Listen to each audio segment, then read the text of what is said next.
much. And that was really, I mean, some things that you've been doing are beyond imagination, but I'm sure that's the future. And Jugaad innovation, that is open innovation, is the need of the hour. And there was lots of takeaway from you. And now we'll have a short question answer session. These are questions that our viewers have put up for you.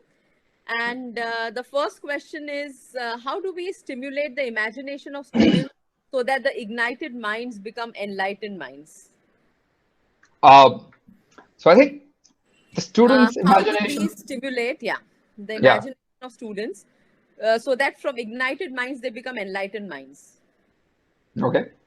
So I think students' imaginations are already quite stimulating, to be honest.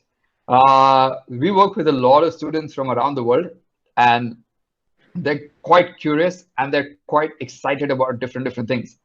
What our personal job should be is to make them confident about their imaginations and allow them to become, uh, instead of possibly talking about what might not be possible, allow them to explore those imaginations a little bit further. And when you do that, what you realize is that their imaginations keep growing and becoming very exciting. And they end up coming with much better projects than most adults.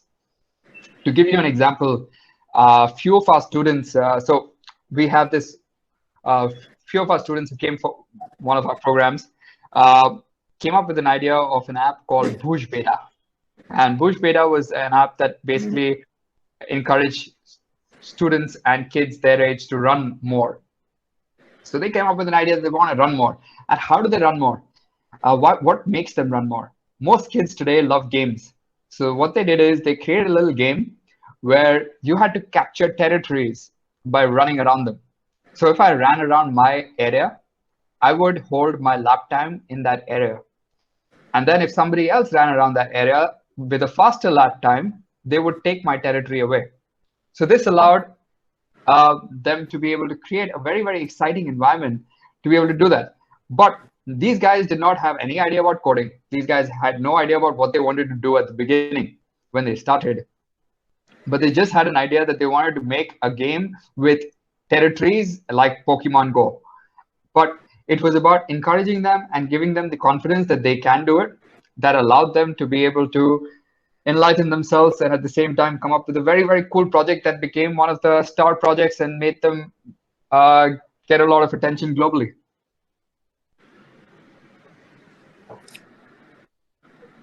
We've lost you. Can you hear me? Yeah. Okay. Yeah. Okay. We Okay, so can. now I hope that the answers the second question. question, the second question is, should we encourage Jugaad in the name of innovations? I think you've said it clear, but yet you could just reiterate the same. So I mean, Jugaad has multiple connotations. There is a connotation that we have against Jugaad, which is like not that nice. But however, one of the most beautiful things about Jugaad is, I mean, everyone in the streets of India to all of us, we all understand what Jugaad is. It has a very close bell to us. So if you think about it, it's Jugaad is a sort of a mindset. It's a mindset to be able to come up with a solution in a resource constrained environment very quickly. So it's finding a quick fix to a problem. Jugaad is not a final solution. I'm not saying that. Jugaad is a part of creating a final solution. It is part of the process that allows you to be able to quickly, rapidly innovate and then find a solution through that. But I think it's a very important part of the process because it allows you to start somewhere. Because I'm sure all of you would agree with me that it is very important to start something to make something. So whatever project you keep thinking of in your heads, most of the time you keep thinking. But one of the most important things is you need to start. Yeah.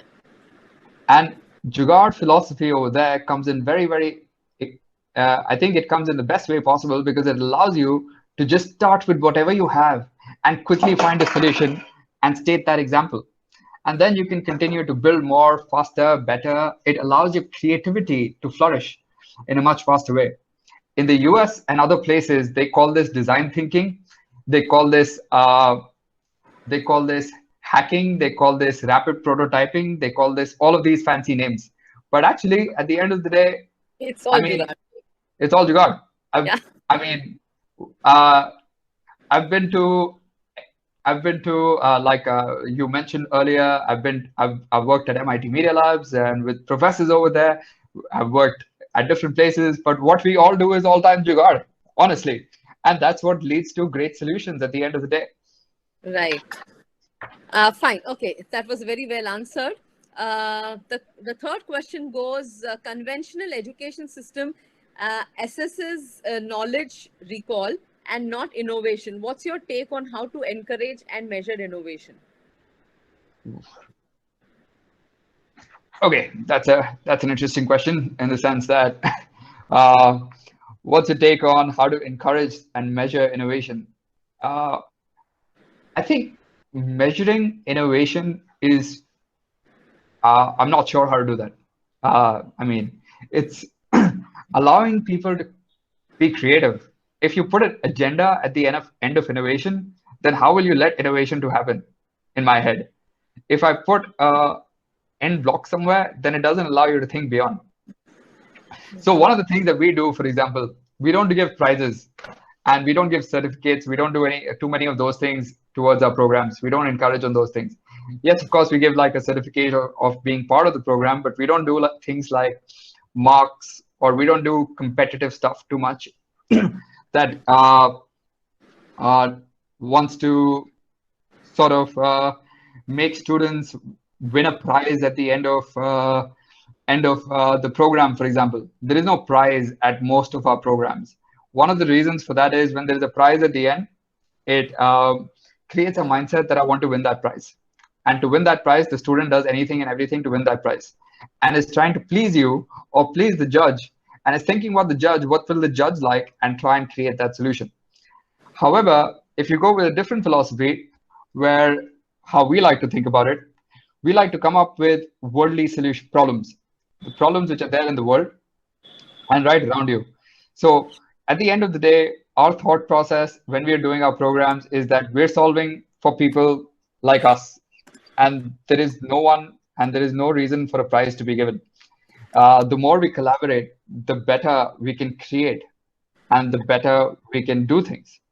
So that's the basic thought process that we like to believe in, that the more you share, the faster we innovate and the faster we grow. So rather, they should be more measured towards sharing rather than innovation, because automatically when you share more, I think we will innovate more. Right. Okay. Without wasting much time, let me just finish the fourth and fifth question because we are running short of time. Okay. The fourth question goes: Jugaad is more prevalent in third world economies. Do you think it has space in developed economies too? Yes, very much so. In the United States, I have a very, very close friend of mine. His name is Navi Rajdu. He wrote the book Jugaad Innovation, Frugal Innovation, and all of these other books. He's a famous economist, and he talks about frugal innovation now. And what he does is he talks about frugal innovation and talks all about the Jugaads of India and the Jugaads and how you can learn from Jugaad. And doing that, he consults with all the biggest companies, the multinationals across the world, teaching them how they can learn from frugal innovation, because it's very, very important for big companies to think frugally today and think in terms of Jugaad. So honestly, and same with us, by the way, we have companies like Hindustan Unilever. We work with Deloitte. We work with companies like Airbus. We work with companies like Dassault System. We work with all these big companies. And what we do with them is we bring them to our space in Mumbai and we teach them Jugaad, because they all want to learn about Jugaad and frugal innovation. I have gone, honestly, another one. I recently was invited to Helsinki in Finland, which is known to be one of the innovative cities, especially in terms of education, quite a bit. Over there as well, I was presenting about frugal innovation and Jugaad at the Frugal Innovation Conference. They have a Frugal Innovation Conference in Helsinki every year, which is super big, and all the big companies and the government participates in this conference just to learn about frugal innovation and Jugaad. So honestly, what we've been presenting about, and I did a similar conference for IKEA for their foundation, where we were presenting to CEOs of companies like IKEA and others about Jugaad and frugal innovation. So honestly, what I'm trying to say over here is that the first world has started learning from the third world, which is Your voice, we've lost you. Your voice, Vaibhav, you aren't heard.